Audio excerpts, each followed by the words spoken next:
And how can that many people in that small a space get along? I mean, it's amazing that they have. So there's also just really, I think that Occupy Wall Street and the fact that it's creating this communal living situation is really putting, you know, it is creating a model for how we can live differently, how we can be different.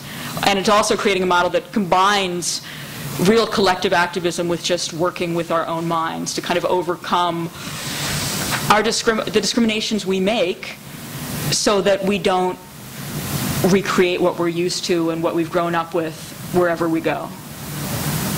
Thank you very much.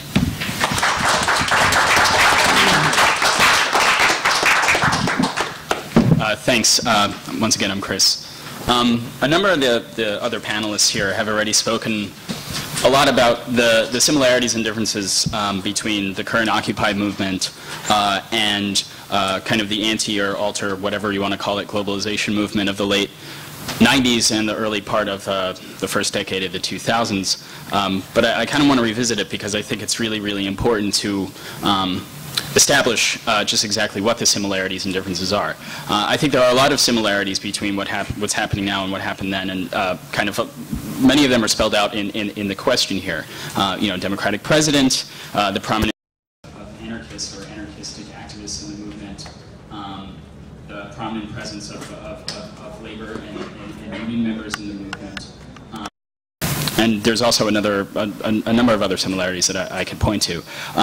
But to me, and some of the other people have alluded to this as well, but the biggest difference is like I believe, I forget your name over there, I'm sorry, Laura, I think, pointed this out. But the biggest difference is the context. I mean, let's not forget that in the 1990s witnessed the longest economic expansion in the history of the country.